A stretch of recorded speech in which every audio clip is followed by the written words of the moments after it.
¿Por qué solamente tienen que ser civiles los que puedan combatir una emergencia?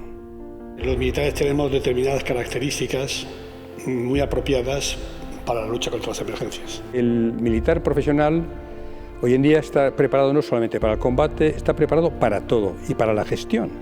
Es gente seleccionada, gente preparada, gente instruida. Donde escogimos los mejores de los mejores. Las personas que tendrían que intervenir en el corazón del suceso. Yo creo que el límite está en la capacidad humana. Yo no creo en los medios, sino creo en las personas.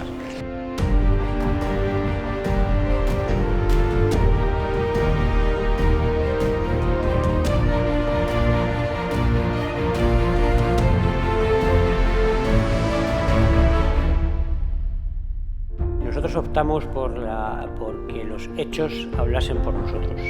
Estábamos muy convencidos de que íbamos a hacer algo grande.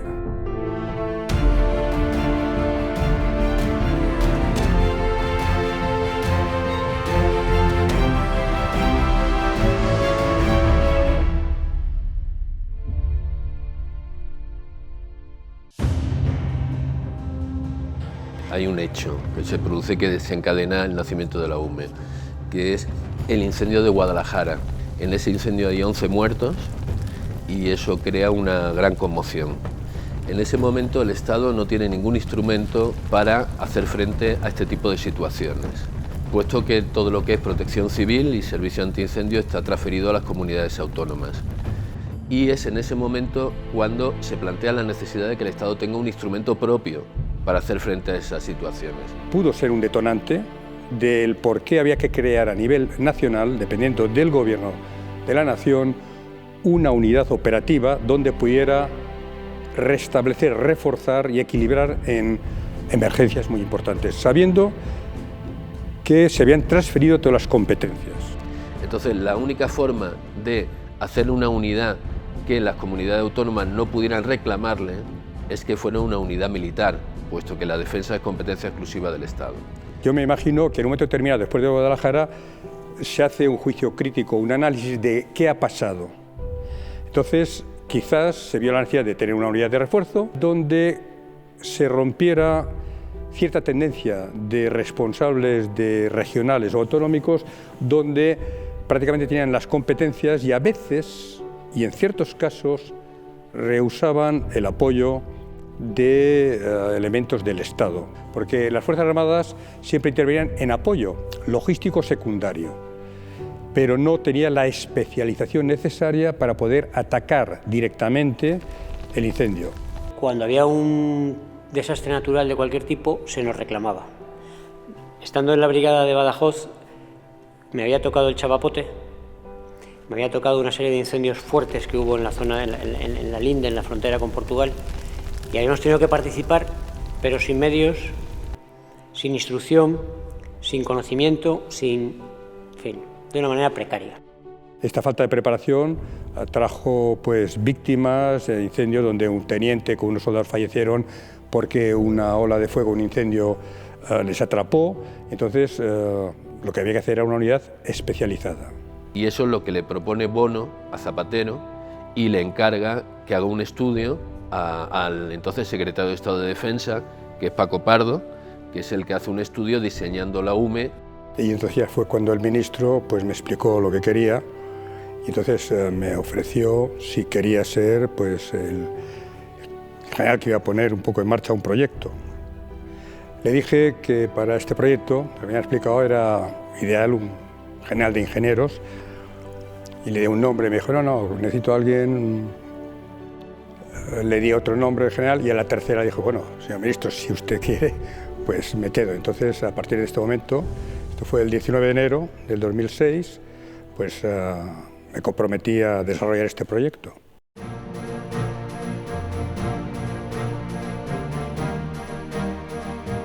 Lo primero fue coger a mi primer gran colaborador. Pues le dije, claro que sí, mi general, por supuesto, a tus órdenes, ¿no? Dijo, bueno, pues nada, aunque vamos a ser un poco bomberos, pero yo creo que va a ser una cosa interesante. Y entonces cuando dijo de bomberos, dije, aquí hay algo que no he cogido bien porque... Partimos de un estudio que habían hecho en defensa, un buen estudio, que fue el que se llevó al Consejo de Ministros y que fue con el que se aprobó la creación de la Unidad Militar de Emergencias. Y entonces el gabinete del secretario de Estado nos entregó un dossier, un buen dossier, que fue un poco la orden inicial de operaciones para empezar los estudios.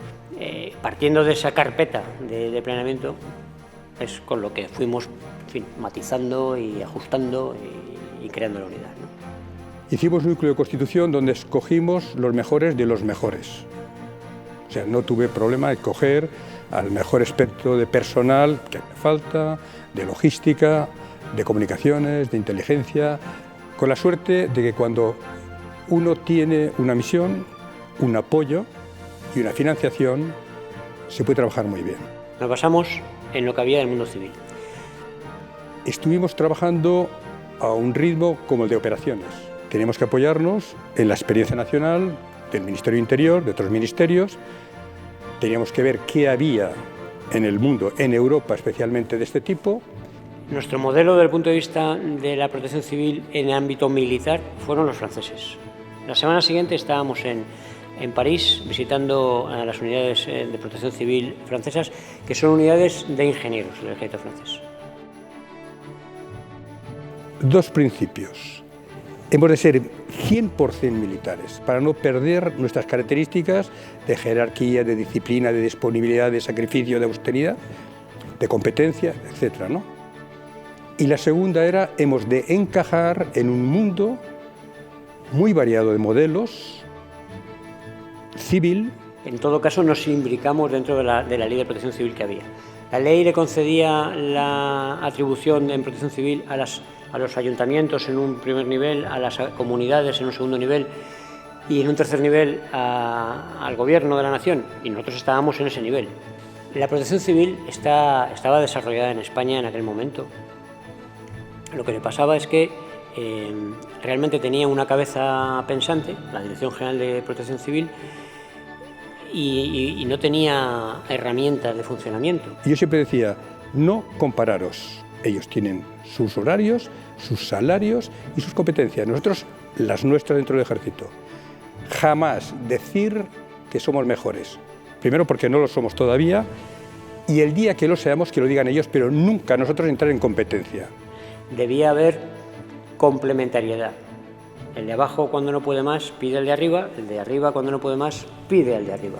La aproximación nuestra tenía que ser una aproximación amable y sensata.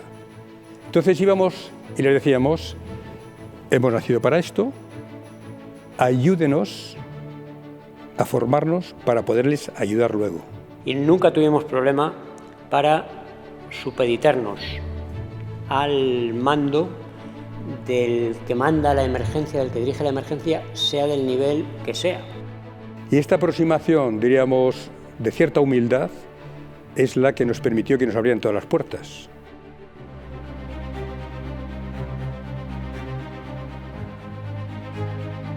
A mí me nombran el 20 de enero, a los 9 meses venimos aquí, a los 10 meses, y ya pasamos a ser cuartel general, y el verano siguiente ya estábamos combatiendo en incendios, en Canarias y en Castellón. Estamos ya en el segundo verano. El primer verano, lo que habíamos hecho había sido fundamentalmente mandar gente a enterarse de cómo funcionaba el tema de incendios forestales, que era como la emergencia más probable.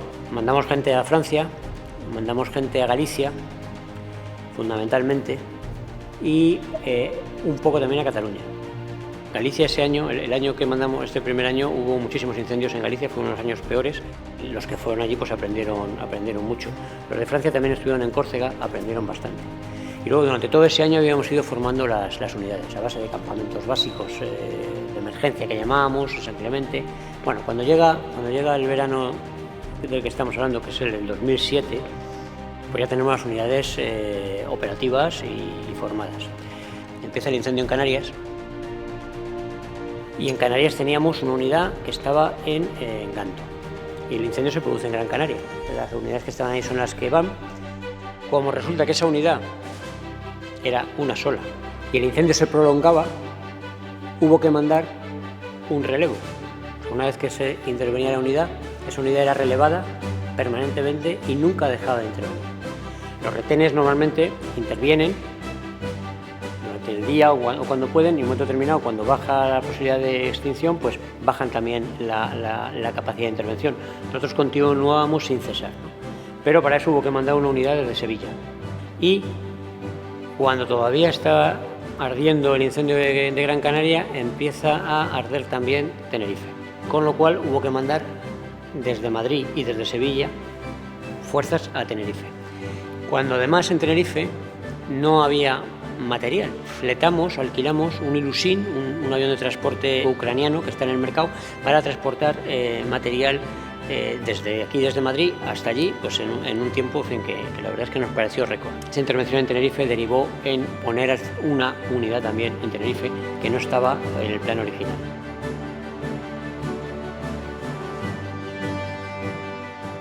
El comportamiento fue tan brillante, por ejemplo, que los presidentes del Cabildo de Canarias se quedaron encantados de la capacidad demostrada de ir a las islas, del transporte de personal y de la actitud de nuestros militares combatiendo el incendio. Y en Castellón pasó exactamente lo mismo. Sobre todo lo más importante fue que el director, el técnico de emergencias por la que trabajaron mi gente, me vino y me dijo: genial, ¿cómo han conseguido en tan poco tiempo gente tan buena?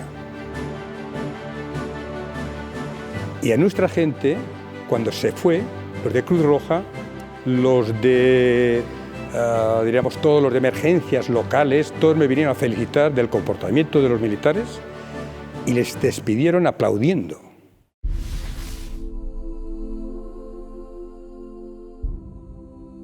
Era ponerme al mando de una unidad que acababa de empezar a andar, que tenía por delante muchísimos problemas de todo tipo, legales, de material, y entonces, igual que sentí una enorme alegría, sentí una enorme responsabilidad por lo que se me venía encima. Bueno, lo que sucedió es que cuando se creó la UME, como ha dicho Roberto, poco después llegó la crisis económica. Entonces, los planes que había para ir adquiriendo toda una serie de capacidades, pues tuvieron que ralentizarse. Pensamos que a base de humildad y de trabajo seríamos capaces de superarlo. Y así fue. La idea fue consolidarnos primero en territorio nacional antes de salir fuera, ¿no? La primera vez que salir fuera con fuerzas terrestres fue Haití. Sobre las 9 de la mañana es cuando la Dirección General de Protección Civil solicita información a la UME de las capacidades que tenemos, y es cuando se empieza a gestar una posible intervención. Yo estaba en operaciones y entonces nos pusimos a planear. Alistamos una unidad y la teníamos preparada desde ese mismo día. Las necesidades y las capacidades que aportaba la UME las pusimos nosotros, eran búsqueda y rescate porque estaba claro. Nos dimos cuenta allí de varias cosas. Primero, de que el equipo que había que llevar era especial de tamaño para que entrara en los aviones Hércules C-130. Y que teníamos, lo básico fue que teníamos que tener el visto bueno de Naciones Unidas como equipo INSARAG. Fue importante porque en aquel momento no teníamos reconocida nuestra actuación en el exterior como sí es ahora. Estamos hablando del embrión de los equipos de USAR que están con certificación de la ONU actualmente. La Unidad Militar de Emergencias tiene 5 equipos, uno por batallón, que están certificados por Naciones Unidas para desplegar en el extranjero. Ese embrión vino derivado de Haití. La unidad militar convierte realmente en zona de operaciones lo que son los elementos de la naturaleza. Cuando llegué a Lorca, la situación que me encontré allí me parecía mucho a cuando hemos participado en zonas de conflicto, y me era muy similar porque las fachadas todas estaban afectadas, de los edificios, había cascotes por todos sitios. Y esa noche, la noche del 11 de mayo, llegó la UME y tomó el control y hubo un cambio espectacular. Para eso está la UME. La rapidez con la que tuvimos que ir, la variedad de asuntos que debimos atender. Todas las unidades de la UME. De hecho, lo primero que se activó aquí fue el regimiento entonces de apoyo a emergencias, que llevó todo el material de campamento, que fue el que materialmente estuvo trabajando en montar estos campamentos. Se activaron todas las unidades, todos los batallones de la UME. En ello nos ayudaron todos los ejércitos. El equipo médico que fue un hospital de campaña del Ejército de Tierra, acudieron a la tienda de campaña la Infantería de Marina, el Ejército del Aire, y fue una actuación completa de lo que la legislación nos autorizaba. Es decir, no solamente en caso de emergencia la unidad militar de emergencia va con sus medios, sino que acuden todos los ejércitos. Se le encarga una misión a la unidad militar de emergencias y responde, ¿no? y da prueba de que al final pues, funciona y hace lo que se le ha encomendado, ¿no?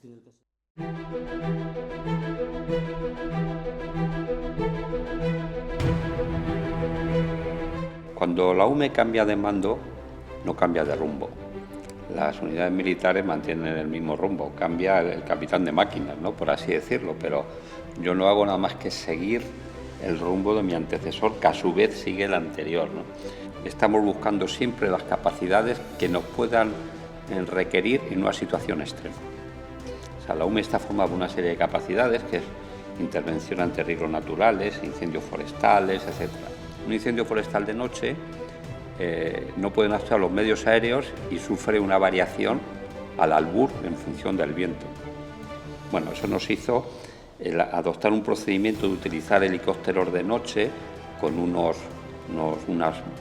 bombas portátiles, unas motobombas y unos depósitos flexibles, de tal forma de que seguimos combatiendo al incendio de noche, sobre todo donde no llegan los vehículos, ¿no?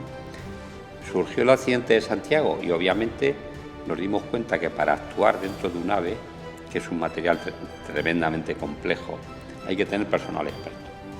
Exactamente igual con los accidentes aéreos, ¿no? Y en esa idea estamos adquiriendo esas capacidades que no tiene el Estado. Una de ellas muy importante era la de riesgos tecnológicos y medioambientales. Por el riesgo, por así decirlo, que podíamos tener, fue la última en equiparse. La primera fue incendios forestales, que era lo más demandante. Bueno, pues esta se acabó de cubrir el año pasado y ya podemos decir que en cuestión de material y de capacidades está completa, porque a partir del 2016 empezamos otro plan que se llama el Plan Vital UME, mantener la vitalidad de la UME, en el que, lógicamente, al cumplirse los materiales mucho más de 10 años, empezamos una renovación permanente, ¿no? Entonces la UME entra en un proceso de renovación de aquellas grandes capacidades que se compraron todas a la vez, para que no se tenga que reponer todo a la vez, ¿no? Entonces va a haber un proceso de escalonamiento, de readquirir otra de esas capacidades conforme van caducando. Esta unidad tiene un plus, y es el plus de la pasión, que es el compromiso. Es realmente, yo identifico la UME como un compromiso. Entonces, seguramente todos cuando llegamos aquí tenemos un componente militar muy fuerte. Y el pensar que alguien te puede tomar como una desviación de lo militar hace que se arraigue más ese sentimiento militar y ese sentimiento de cumplimiento de una misión diferente, que sabes que es importante porque es un compromiso directo con el ciudadano español y eso te engancha y te apasiona. Nos apasionamos con esto. Si la UME no existiera, habría que inventarla.